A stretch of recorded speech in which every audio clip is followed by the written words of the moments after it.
confirmation nun, no? Kung ang problema lamang ay lulusot ba ang damage ni Bebex dito. So it's protect the Bebex for the side of Mongolia dahil majority ng kanilang damage ay manggagaling doon. Pero looking at their completed lineup dito, no, they nagkabag ata tayo. May magic damage dito sa kanilang side. Okay. It will be the Novaria na makikita natin sa kanilang picking. So, Hindi pala si Arlot. Hindi pala si Arlot. Novaria pala ang ating nakita. Pero on the side of the side of Egypt, ganun pa rin naman. Wala naman nagbago. Oo, makikita rin natin dito actually para sa dalawang teams na as much as possible lahat ng mga pwedeng puntahan ay sisilipin na lang muna nila. So ito din, if I'm not mistaken, yung Melissa lang yun na bago sa hero composition ng Mongol sa isa nilang game. Kaya ako nabanggit, hindi na ako magugulat na kukuhanin nila si Yecho. So, expect nyo na guys na talagang mag-heavily rely ang Mongolia later on pagdating doon sa kanilang gold laner. But definitely, kailangan mauna. Meron namang Fanny para sa side ng Team Egypt. Mabilis lang yun sa kanila. Oh, and this Fanny is rocking the Lethal Ignition. Ibig sabihin nito ay pagka nagkaroon siya ng mga burst na scenarios na pwede siyang maka-damage agad ng tuloy-tuloy ay mas mataas pa ang damage na pwede niyang mabigay. So as long as hindi pa level 4 dito si Bebex, yung wala pang go away o walang nakakabantay ay panigurado may malaking tsansa na maka-burst dito si Soda. Pero si Alpha ngayon, kalahati ang buhay, konting knock-up. Ito yung problema ngayon para sa Mongolia. Kulang sa damage. Oo, kita nyo naman yan guys kasi dalawa na sila nauna. Parang kung tumagal pa sila doon, talagang maka-counter-engage sila ng kanilang kalaban ng team. Pero matitignan natin, this is the third objective. Nakapwesto na 4 na players actually for Mongolia. At nandito na si Soda pero may bawi lang naman. Napakagandang retribution para sa kanila. Sinipa pa nga and first blood mapunta sa Mongolia. And this is something na itutuloy pa ng Egypt. Pero first blood ata ay binawi lang. Napunta pala sa Egypt ang first blood, no? Nakuha nila dito si Ethan na sinubukang mag-contest doon sa third field. So overall, that was a big win for the side of Egypt dahil nakakuha din sila ng objective. At ngayon naman, si Maro ay nag-ahanap pa ng dagdag na dugo dito sa may gold lane. Kapag tumama ang hook, medyo mahirap nang iwasan yan. Ethan, ayun! Ako, tumama pa nga talaga, boss! Sinabi mo naman kasi ito, torn apart memory pero not enough damage pa para sa side ng Egypt. Parang medyo delikadong magsabi dito ng mga pangyayari. Parang nagkakatotoo eh. Parang wag nating sabihin na abutin tayo ng 6 AM ulit. Pero mukhang si Zoda ngayon ay makakaalis pa rin. And so far, looking at the items, no, meron naman na tayong Heptasis dito kay Soda, and that is a big power spike para sa early game ng Fanny. Sobrang sobrang magiging masakit para dito kay Bebex if ever. Pero tingnan natin, may iwan Ethan na is gonna be down. Second death na yun para sa kanya. At ang sabi dito ng Mongolia, teka lang, parang kailangan muna natin na medyo magbigay alalay doon sa may top lane and even na bottom lane. Mahirap pala. Parang classic no, yung Barats at saka Pakito. Medyo delikado talaga yung Pakito dito. Oo, ito yung tipo na pag kumombo ka kasi ng knockout punch, kakainin ka lang. And kadalasan naman kasi kapag nananapak ka, dapat tuloy-tuloy. Kaso ito kasi habang sinasapak mo, dinidilaan ka na eh. Parang, di ba sinasapak mo? Oh. Siyempre pag dinidila, di rin naman. Kadiri naman. Barats pa. Barats pa, ang laki pa ng dila niyan. Oh. And para lang sa mga tao dyan, no, syempre lahat tayo tao dito. Shoutout sa mga pusat na asa na nanonood. Parang ayaw mo pa na tao lahat eh. Kaya nga eh.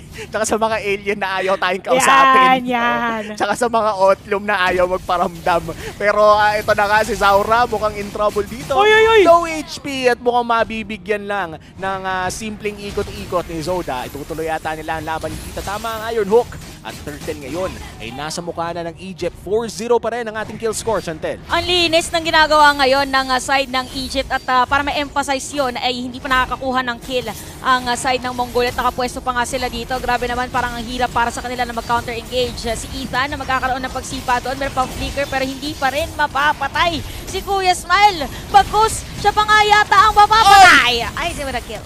Aizen, tinigil na niya ang pananapak sa Maydila. Ang sapakin mo ay yung umingiti lang, si Smile. Bakit ka nakangiti? Bakit ka nakangiti? Kanina ka pa, ha? Ay, Ako sakit. Ang sakit mo na, Zoda. Oo, kakaibang parang ano lang to, fruit soda. Fruit soda. Manis. Manamis. Manamis na Namis, miss. ayan. Diba? May itutuloy dyan eh. Shoutout sa girlfriend ko, manamis na miss kita.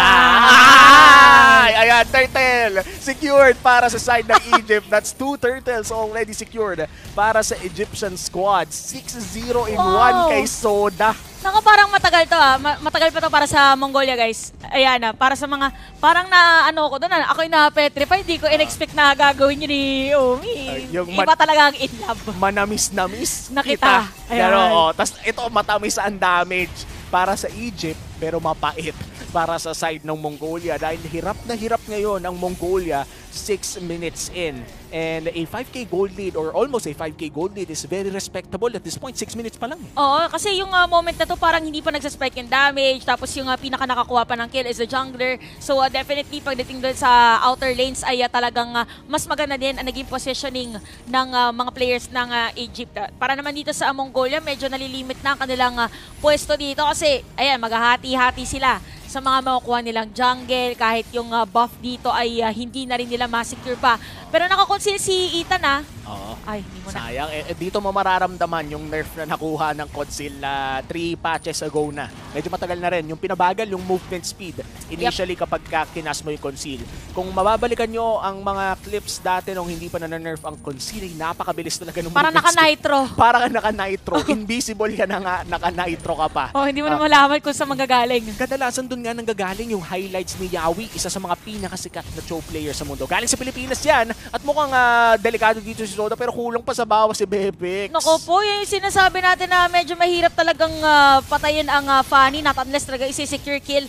Pero wala kasing burst Regardless kung nga sipain siya doon ni Ethan kanina, parang hindi pa rin mapapatay kasi pinaka-damager lang nila is si Bebex. So more on split push ang pinaka-nakikita ko ditong pwedeng gawin ng Mongolia. Pero magsi-split push lang din. Ano si Bebex? Oo nga Parang Delix. Oo, Delix talaga yon dahil napakasakit na ng Fanny. Tatama ang Iron Hook pero si Ethan ngayon ay tatakbo palayo. Si Bebex ay makakapag-dash doon sa Detona's Welcome at sisipain pa ni Ethan. Mapapasok. Napakakunat ni Alpho. At dito na nga natin makikita yung armor stacking na binabanggit natin kanina, Chantel, na saktong armor lang ay kadalasan yung buong damage ay makukuha na dahil wala nga masyadong magic damage sa side ng Egypt. Tsaka nung time na yun, lahat ng mga free hit na rin ng side ng Mongolia nagamit against Alpha, tapos tinan mo, hindi naman niya kailangan umuwi. Nandun pa rin naman, tapos naka-guardian helmet pa, so hindi na talaga kailangan dito ng added backup for this Barats of Team Egypt. So, struggling talaga ang side ng Mongolia. Pero may kita natin na kanilang movement is having Aizen na mag-split push na lang muna for them. But the Lord is now being started by Egypt. At mukhang hindi makaka-contest ang Mongolia. Masyadong delikado na pasukin lang nilang 5 Lord na to. So, this will be a level 1 Lord. Ito yung 8-minute Lord na sabihin natin pinakamahinang iteration ni Lord. But still, a Lord nonetheless. Ang ibig sabihin nito ay magkakaroon ng upgraded na minions for around 1 to 2 waves ang side ng Egypt. At mas malaking dagok pa nga yun yung kaysa sa level 1 Lord. Yung level 1 Lord, kahit tunawin yan Mabilis lang yung yun mga minions sa malalaki, yun yung medyo matagal. May tulong pa yun Yung hero composition pa naman din ng Mongolia, puro melee. Oo. So hindi kailangan pa po na talaga nilang ipahit yung torre nila as much as possible bago nila ma-hit yung or ma-clear yung mga minion wave. So clearin na minion wave, speaking of, ay medyo mahirap para sa side ng Mongolia. Not unless ay hindi pa natin nakikita though yung damage kasi ni Forbid. Ayun na, dodurain, tas na stun pa. Mukhang hindi makakakuha ng kick dito si Ethan dahil kinain siya bago pa man makasipa. At dalawa na ang nawala sa laban na to, tig-isa sa bawat kupunan. But that is a win for Mongolia dahil hindi pa nakaka-Lord push, nabawasan na sila ng isa. Parang medyo, unnecessary risk na kinuha ng Team Egypt kasi pwede na sanang hindi mo na sila gumawa ng play. Pero maganda dito kasi nakikita na natin yung damage output na sinasabi natin for the side of Mongolia. So unti-unti nang pwedeng umatngat dito yung damage ni Bebex. So the more na na-extend nila yung laban, the more na magiging mas maganda yung damage output. Although kailangan lang talaga nilang depensahan as much as possible, protektahan lahat ng mga pwedeng gawin. Pero si Sora yata ang target nila dito. May pasok? Ethan looking for a kick pero mukhang hindi na nila itutuloy pa. And 2-8 ang ating kill score ngayon. Ang kalamangan ng Egypt ay hindi na masyadong lumalaki. No? Kanina pa 5,000 ang kalamangan. This is really good for Mongolia. Pinapatagal nila ang laro at habang tumatagal din ang laro, alam naman natin na hindi rin lumalakas ang Tani. Napakalakas. Pabaliktad. Early game, pabaliktad. Pero meron kasing late game carry ang Egypt dito. No? We're looking at Easy Speedy o kay Speedy na isang Brody na masakit din naman ang late game. O diba? It-rhymes pa, hindi ko sinasadya yun. Nagkataon lang talaga na ang gamit ni Speedy ay si Brody. Pero tinan natin kung paano gagawin dito ng Mongolia kasi gana na to eh. Maganda na yung pwede lang damage, di ba? Konting pitik lang. And the more na mas magkakaroon ng damage dito si Bebex or the more natatagal yung laban, mas mahihirapan na pumasok yung side ng Egypt. Not unless... Aray! Ay, nanakait! Si Forbid! Ang sakit na Zoda. Manamis-namis. Oo, manamis-namis. Sweet kill yun. Manamis-namis kita. Oo, parang parang sa Candy Crush lang yung naka-ano ka ng straight line. Tinamaan ka, napakasakit. Kalahati buhay na dito si Zora pero doon sa may bandang likod ay hindi na naman makakasipa. Oy! Nakasipa si Ethan pero kinain kasi siya at hindi na nagkaroon ng follow-up yung Way of the Dragon. Conceal, tumama yung Iron Hook at parang ganun lang ay nawala na si Bebex sa side ng Mongolia. Dalawa pa ang buhay at mabubuhay na rin naman si Forbid. Hindi naman siguro makakapush pa ng Torre dito ang Egypt, or pwede yata nilang ipipilit yata nila or pwede naman silang pumunta at magkuha ng Lord dito sa laban. At ang ginagawa na lang talaga ng Mongolia is to really go for that split push. Ayun lang! Kakasabi lang natin na meron nag-split push. Na-miss niya. Na-miss niya. Na-miss ni Pakito. Yan ang sagot sa sapak. Pag sinapak ka, saksak, hindi mali. Wag yung gagawin doon pag sinapak kayo. I-report nyo sa polis. Oo, pero ayun na mapapasukin. At Lord, secured. This is a level 1 Lord still. Ito yung medyo mapapaisip ka, no? Oo. Kung nag-antay ka lang ng 10 segundo. Mas gugustuhin ba natin na yung isang Lord na lang? Oo nga, parang level 1 Lord pa rin yun Oo, konti-konti na. Siguro, miscalculated play lang din Oo. for the side of Egypt. Pero, tama eh. Siguro sabi nila, Okay hindi naman. okay lang yun. Pwede naman pasukin ni Soda eh. Lamang naman sila at syempre isa yun sa mga high pressure environment kasi to, no? Minsan yung mga 5 segundo, 10 segundo, marami nang pwedeng mangyari. And they took the safe route of securing that second Lord of the game. 11:45 siguro or 11 dahil para lang sa mga bagong dating sa MLBB ay 12 minutes nag-upgrade kasi yung Lord. Yes. Pero bawal mong hawakan yung Lord until mag 12 minutes kaya wala pa ring bunggu-bunggu jutsu yan. Ayan, lalapit diretso lang. Siguro lang talaga nila dito. Gusto lang din talaga nila na may added pressure or yun yung unang sasalo ng damage ng Melissa. Pero masakit na yung Melissa. Halos wala na buhay doon. Meron pagsipa para kay Ethan. Patay si Smile. That is gonna be a nice kill para sa kanila. Sa mga panay sa Alpha is down as well. Ala, nagkaubusan na ng mga Egyptian dito sa base ng Mongolia. Tatlong nawala kahit meron silang 5,000 kalamangan. Mukhang kinulang ang damage ni Speedy at hindi natin nakita si Soda doon. Ito yung tipo na mapapachat ka sa kakampi mo. Guys, Bakit ba't yung Jenny nagpa-purple pa ako? Oo, parang feeling ko miscommunication yun for Egypt. Kasi usually naman talaga, or pwede din miscalculated nga na play. Kasi most of the time, pag mawawalan na ng buff, hindi din talaga magpe-play eh.